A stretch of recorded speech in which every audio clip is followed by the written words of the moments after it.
ফখরুদ্দিন গাজী আলাইহি রহমাত তেনার শেষ একটা হাদিস বয়ান করছি। আমার দয়াল নবী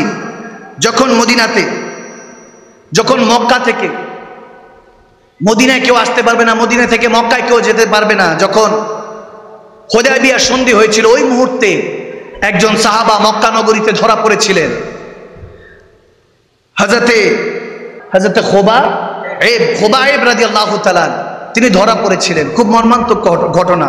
ছোটভাবে আমি শেষ করে আরেকটা হাদিসে গিয়ে আমি এন্ডিং এর দিকে আসতেছি। খুব গভীর কনসেন্ট্রেট। মুহাব্বতের রাসূল, ইশকে রাসূল কাকে বলে, ইশকে ইলাহি কাকে বলে, আল্লাহু আকবার।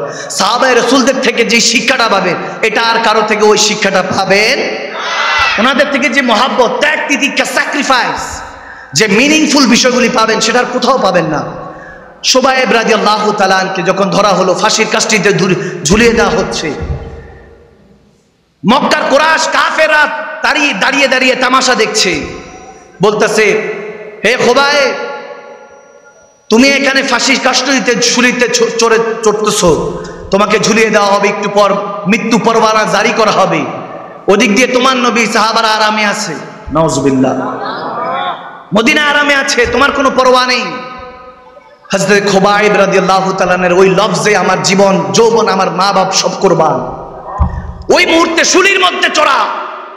আমরা তো এমন অবস্থা, আতিউল্লাহ আতিউর রাসূল উলিল আমরি মিনকুম, ওলি আল্লাহ পীর ও মুর্শিদ শায়েখের তরিকতের যে ইতাআত করার কথা ছিল, তেনাদের ইতাআত আল্লাহ আল্লাহ রাসূলের ইতাআত, শায়েখের তরিকতই বানাতে পারি নাই, শায়েখের তরিকতের আন্ডারে থাকতে পারি নাই, তেনার ভালো মন্দ সবকিছু অ্যাডাপ্ট করতে পারি নাই তিনি যেটা নিষেধ করেছে। কারণ তেনারা হাসরের ময়দানে আমাদের জন্য সুপারিশ করবেন।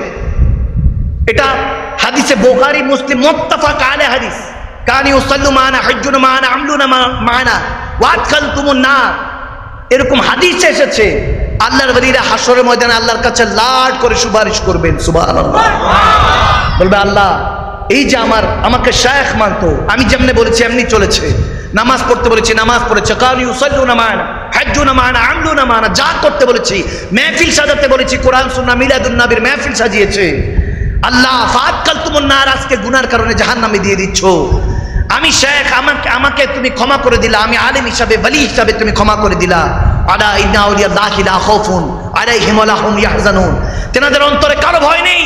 ফাত্তাকুল্লাহ মাস্তাতাতুম, তারা রূহ দিয়ে জিসম দিয়ে কেবল একজনকে ভয় করে, তিনি কে? আল্লাহ। আওয়াজ দেয় না তিনি কে? তারা নেতা খেতা দুনিয়ার কাউকে ভয় করে চলে না।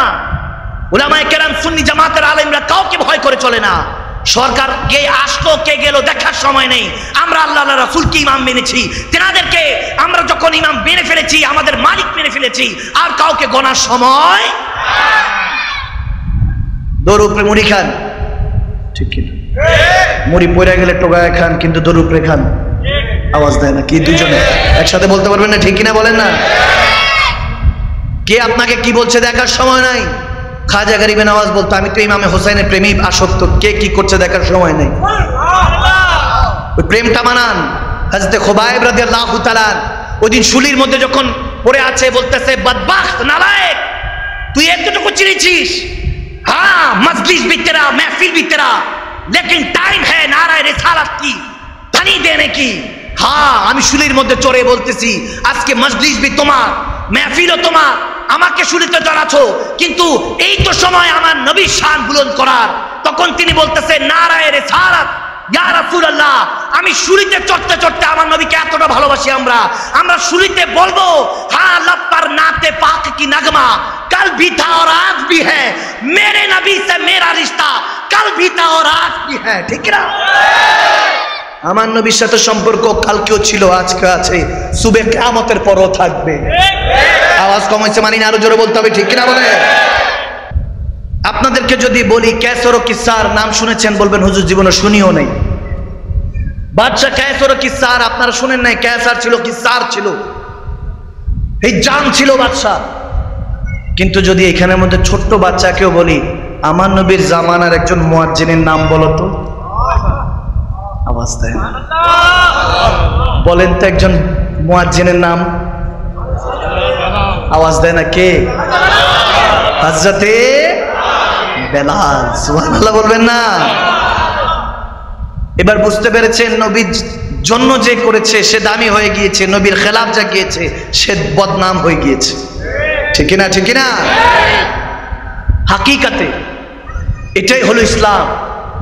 আমার নবী যখন হাত তুলেছেন, আল্লাহ আবু জাহেল কিংবা ওমর দুইজনের মধ্যে একজনকে কবুল করো, পরের দিন সকালে হযরত ওমর এসেছে কালমা পড়ার জন্য। সুবহানাল্লাহ। অনেকে তো শুনেছেন, কেউ কেউ গিয়ে হযরত ওমর কাছে বলতেছে, ইয়া আমর 39 become Muslims, you know that? আপনি কি জানেন 39 জন মুসলমান হয়ে গিয়েছে? হযরত ওমর তলোয়ার বের করে বলে, 40 নম্বর হতে দিব না, 40 নম্বর হতে দিব না। তলোয়ার লড়াচ্ছেন, আসমানের মধ্যে ভাবে বাতাসের মতো উড়াচ্ছেন, 40 নম্বর হতে দিব না। আমার আল্লাহ বলে, শক্তি দিয়েছি, তাকাত দিয়েছি, ক্ষমতা দিয়েছি, যশ খেতে দিয়েছি, ইলম দিয়েছি, আমার নবীর বিরোধিতা করবি? যাস না, তুই 40 নম্বর। আরে এত আস্তে কেন? আরো জোরে বলেন না, সুবহানাল্লাহ বলেন না। বলে 40 নম্বর হতে যাবি না, আর তুই যাস না, তুই 40 নম্বর। দৌড়ায় যাচ্ছে, উম্মে সুমাইয়ার কণ্ঠতে কোরআনের তেলাওয়াত কানের মধ্যে আসতেছে। अपने बहन से बोले उमर, ये तो बता क्या करती थी, मेरे आने से पहले क्या चुपके चुपके पढ़ती थी। बहन ने जब कुरान पढ़ा, सुन के कलामे पाक खुदा, दिल ये उमर का बोल उठा, ला इलाहा इल्लल्लाह मुहम्मद रसूलुल्लाह सल्लल्लाहु ताला আলাইহি ওয়াসাল্লাম। এখন দেখেন, ওমর কি ইংলিশ ভাষায় কথা বলতেন? আওয়াজ দেন, আরো জোরে বলতে হবে, জোরে বলতে, মনোযোগ কোথায়? সবাই একসাথে বলেন, ওমর কি ইংলিশে কথা বলতেন? আরবি ভাষায়, ঠিক কিনা? এখন ওমরও আরবি, সুমাইয়া ওনার বোন যেটা তেলাওয়াত করছেন উম্মে সুমাইয়া, তিনিও তো আরবিতেই পড়ছেন, কিন্তু এরকম মদহোশ হলেন কেন? দরাসল কোরআনের আয়াত হেদায়েতের বাণী হয়ে কান হয়ে হৃদয় পর্যন্ত পৌঁছে দিয়েছেন কে? হযরত ওমর মদহোশ হয়ে গেলেন। কি পড়ছো? বলে কোরআন পড়ছি। বলে আমিও পড়তে চাই। ওযু লাগবে? সুবহানাল্লাহ। ওযু নিয়ে আগে কোরআন পড়িয়েছেন আল্লাহ, এই জন্য আগে বুঝিয়েছেন, আগে ওযু কর, কোরআন পড়, তারপর নবীর কাছে যা কালমা পড়, তাহলে নবীর সুপারিশ হাসরের ময়দানে পাবি। সেটাই এখন পর্যন্ত বহাল আছে বান্দা। আগে কাবা যাই, মক্কাতে যাই, উমরা নিয়ত করি, লাব্বাইক আল্লাহুম্মা লাব্বাইক পড়ি, হাজিরা লাব্বাইক আল্লাহুম্মা লাব্বাইক বলে, হজ করে তারপর মদিনাতুল মুনাওয়ারায় নবীজির হাজিরা দেয় সুপারিশ করার জন্য। আমাকে বলছে একই তারিখে আমার নবী 12 রবিউল আউয়ালে এসেছে, একই তারিখে 12 রবিউল আউয়ালে পর্দা করেছেন, ইন্তেকাল করেছেন। হ্যাঁ, একই তারিখে এসেছে, তাহলে বলছো মিলাদুন নবী করছি কেন? আর আমার নবী যে চলে গিয়েছেন, শোক কেন করছো না? কেন গাম মানাচ্ছ না? তাহলে শুনো, নবী এসেছেন আমাদের জন্য হেদায়েতের কারণে, নবী গিয়েছেন আমাদের জন্য শাফাআতের কারণে। আমার নবীর আসা রহমত, যাও রহমত, ঠিক না?